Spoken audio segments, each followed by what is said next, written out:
আমরা রাজনীতিক দল, আমাদের কাজ হচ্ছে ত্রুটি হবে সেটা তুলে ধরা।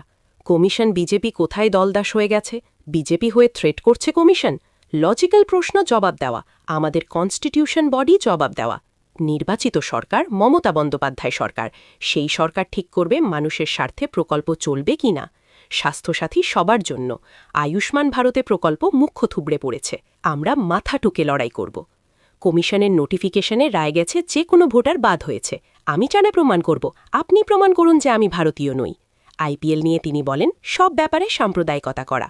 জয়শঙ্কর কালকে গিয়েছিলেন, তাহলে তিনি কি গাদ্দার হয়ে গেছেন? গান্ধীজি কি হচ্ছে একমাত্র বিকল্প করে দেব, মমতাকে হারিয়ে দেব। আমি বলছি গাধা কত রকম হয়, এসো এইগুলোকে দেখে যাও।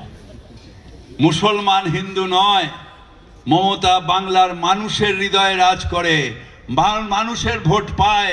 মানুষ যখন আবার বলে যে হিন্দু মুসলিম শিখ ইসাই আমরা সবাই ভাই ভাই একসাথে থাকতে চাই, তাই বারবার বাংলায় মমতা ব্যানার্জিকে চাই, মমতা ব্যানার্জিকে চাই, মমতা ব্যানার্জিকে চাই।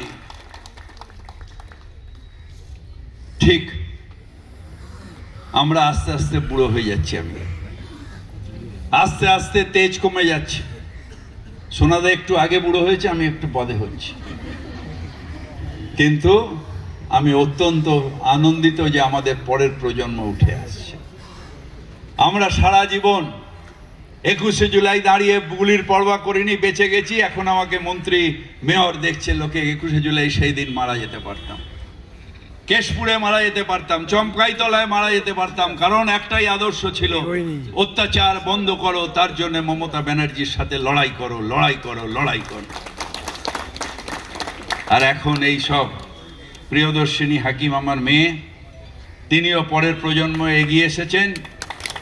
দেবলীনাদের মতন, ভাবিদের মতন এক গাদা ইয়াং নেতা সব তারা এগিয়ে এসে তারা বলছে মমতা ব্যানার্জি ঝান্ডা আমার হাত থেকে নিয়ে তাদের হাতে নিয়ে যাবে, এবং তারা এগিয়ে বলবে মমতা তুমি লড়াই করো, আমরা তোমার সাথে আছি, সারা বাংলা তোমার সাথে আছে, সমগ্র বাংলার সম্মানের জন্য মমতা তুমি লড়াই করো, আমরা তোমার সাথে আছি, আমরা তোমার সাথে আছি, আমরা তোমার সাথে আছি।